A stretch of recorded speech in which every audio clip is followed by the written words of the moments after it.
Boa noite, meu nome é Gabriel Martins, eu sou do sexto período noturno e vim falar dos excluídos da sucessão.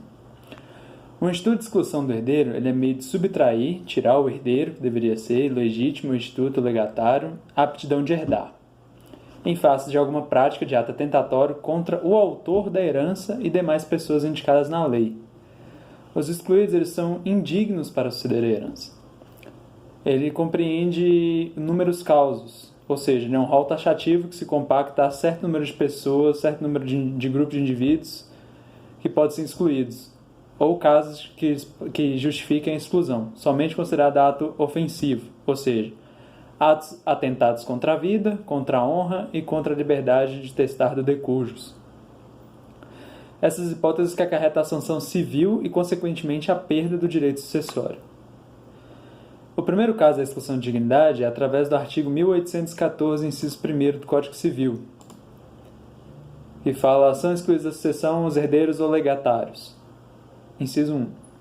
Que houverem sido autores, coautores ou partícipes de homicídio doloso ou tentativa deste contra a pessoa de cuja sucessão se trata, seu cônjuge, companheiro, ascendente ou descendente.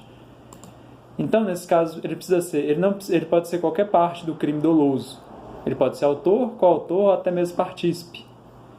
Seja o crime de homicídio consumado, que ele tenha conseguido matar, ou tentado, que ele é feita a tentativa e infrutífera a chance de consumação. Contra a pessoa da sucessão se tratar de cônjuge, companheiro, ascendente ou descendente. Não precisa ser necessariamente a pessoa que está fazendo a herança. Não exige do herdeiro a autoria. Então, porém, o homicídio ele tem que ser doloso, tem que ter vontade, ele tem que ter vontade de concluir o homicídio, ele tem que ter vontade de fazer esse crime, mas não pode ser aqueles que sejam culposos, ou seja, tem que ter o dolo, tem que ter a vontade de matar. Se for por negligência, imprudência ou imperícia, ele ainda continua habilitado de forma que seja parte da herança. O inciso 2 contempla a denunciação caluniosa do decujus em juízo, ou seja, que houveram acusado caluniosamente em juízo o autor da herança ou incorrerem em crimes contra a sua honra ou de seu cônjuge ou companheiro.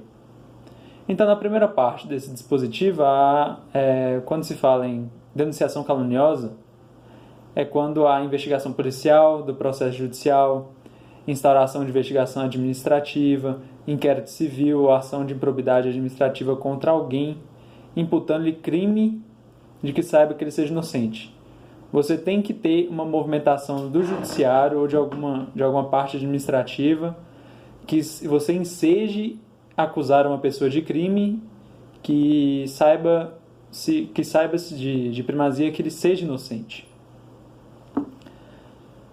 E a hipótese do incorrer em crime contra a sua honra se fala dos crimes tratando no artigo 138, a calúnia, o artigo 139, difamação, e o artigo 140, que é a injúria, todos do Código Penal.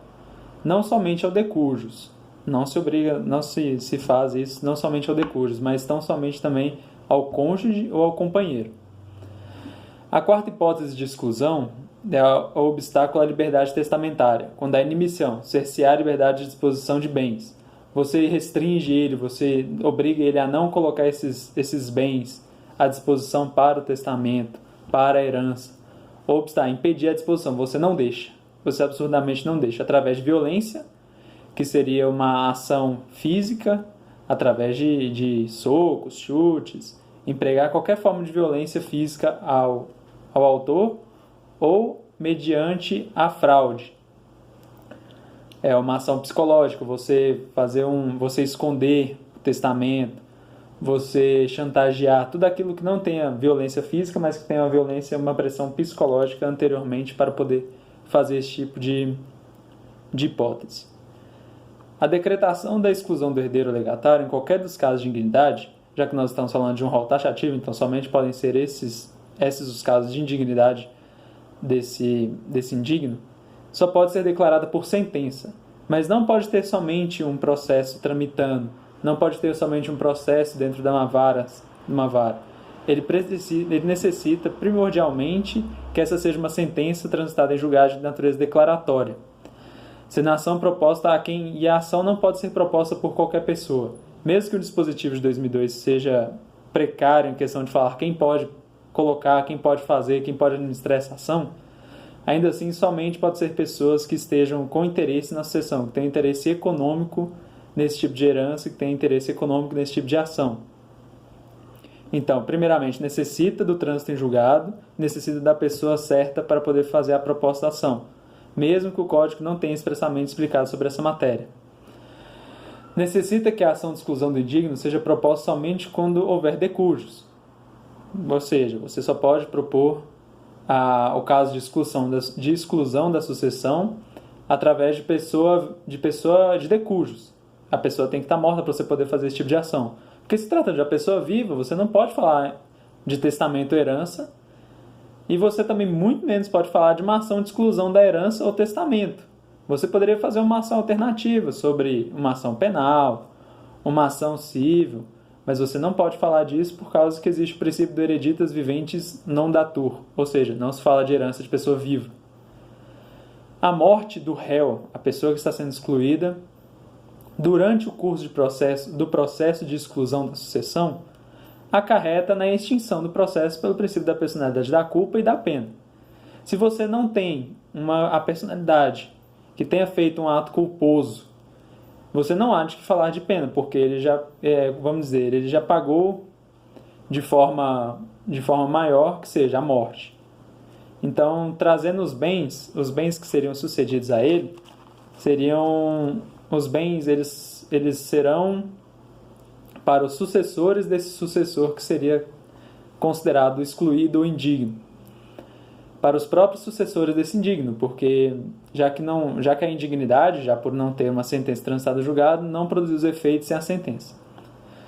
O direito de postular a exclusão do delegado possui prazo de 4 anos, ou seja, há um prazo decadencial de direito de poder requerer, de poder falar, de poder ajuizar esse tipo de ação, que começa a contar o prazo a partir da abertura da sucessão, como se pode ver no parágrafo 2º do artigo 1815 do Código Civil. Ou seja, você tem 4 anos a partir da abertura da sucessão para poder ajuizar uma ação de exclusão de sucessão. Passados esse tempo, não pode mais fazer, porque o tempo suficiente ou o tempo legal já decaiu. O indigno, ao ele ser considerado excluído da sucessão, ele é tratado como morto, como se ele morto fosse antes da abertura da sucessão. Então, os bens dele, já como ele é considerado morto, os bens dele é passado para as pessoas através do usufruto, a administração desses bens seriam dele, para os próprios sucessores que couberem na própria herança. Ou seja, a pessoa morreu, em vez de passar para ele, mesmo ele estando vivo, como ele é considerado morto, esses bens, essas coisas são passadas para os sucessores dele ou ascendentes, caso ele não tenha sucessores, ele não tenha descendentes. Há perdão para os excluídos da herança. Existe uma forma de perdoar, se eles forem admitidos a suceder. Ou seja, se o ofendido tiver expressamente reabilitado em testamento em um ato autêntico.